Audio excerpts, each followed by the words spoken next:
Шымкенттік көлік жүргізушілер қалада жанармай тапшылығы сезілмейтінін айтады. Ал сұйық отын бағасына қатысты тұрғындардың пікірі екіге бөлінген. Бір бөлігінің белгіленген бағаға көңілі толса, енді бірі бекітілген шектік баға халықтың қалтасын қағады деп отыр. Тіпті кейбір кәсіпкерлер ережені елемей, АИ 92 мұнай өнімін 185 теңгеден саудалап жатыр дейді тұрғындар. Мен қазір 95 құйынымға 205-тен. Менде ондай жоқ, қондырмағанмын. Ойыңыз бар ма енді арзандағаннан кейін? Жоқ, мен қандай аз ғой, 1.6-ға керек емес қой.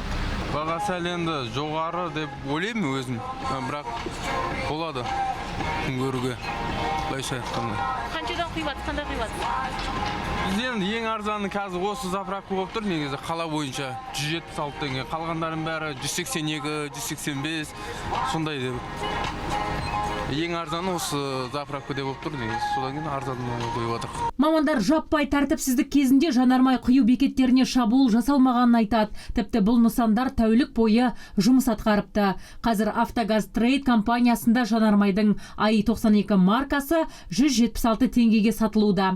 Бұл үкімет бекіткен шектік бағадан да арзан. Жанармай сұйылған газдың тапшылығы жоқ. Бүгін облыс бойынша 7 бекетіміз бар. 7 бекетіміздің де тәулік бойы жұмыс атқарудамыз. Бізде үкімет бағасы бекітілген 182 болатын болса, біздің бағамыз 176. Сұйылған газдың бағасы 60 теңге. Ал бағаны негізсіз көтергендер жауапқа тартылады. Мемлекет басшысының тапсырмасынан соң табиғи монополияларды реттеу комитетінің қалалық департаментінің мамандары мониторинг жұмысына білек сыбана кіріскен. Алайда осы күнге дейін жедел желі нөміріне бірде-бір шағым келмегені тілшілерді таңғалдырды. Енді осындай шекті баға енгізілгеннен кейін осы бөлшек саудада шекті бағаны жаңа сатумен айналысатын кәсіпкерлер осы шекті бағада асыруға болмайды. Осындай шекті бағадан асыру фактілері анықталған жағдайда табиғи монополияларды реттеу бойынша уәкілетті орган шара қабылдайды. Ол яғни әкімшілік жауапкершілік, әкімшілік хаттама толтырылады.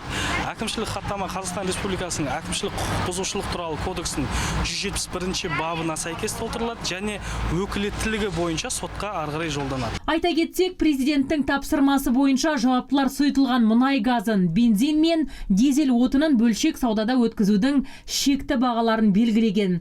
Қосылған құн салығын ескере отырып, бензинді бөлшек саудада өткізуге белгіленген шекті баға төмендегідей.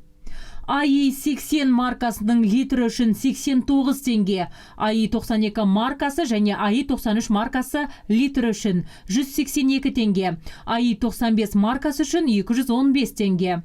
Сонымен қатар үкімет көлікке құятын сұйытылған мұнай газының шекті бағасын 3-ші мегаполис үшін 60 теңге етіп бекіткен. Бұл салаға жауапты мамандар да шаһарда газ құю бекеті болып тіркелген 5 субъектіні жіті тексеруде. Алайда жұмыс нәтижесімен алдағы уақытта бөлісеміз дегенмен шектелді. Аумақтық департаментпен тексеру жұмыстары басталды. Біздің қалада тіркелген 5 нарық субъектілеріне тексеру жұмыс басталды. Ол тексеру жұмыстары прокуратура органдарымен бірлесіп және салық органдарымен бірлесіп басталып кеткен. Негізсіз көтерілу фактісі сол тексерудің нәтижесінде ғана анықталуы мүмкін. Қазір белгілері бар, бірақ нақты мынандай құқық бұзушылық болды деп айтуға әлі ертерек. Айта кетсек, белгіленген баға 180 күн бойы жарамды болады. Жанар жағармай өндіру саласындағы жұмыстар 6 айдың ішінде бір жолға қойылмаса, бағаны қолдан реттеу жалғасады. Азиза Мадияр, Антон Семенов, Рауан Тастанбеков, Нарньюс.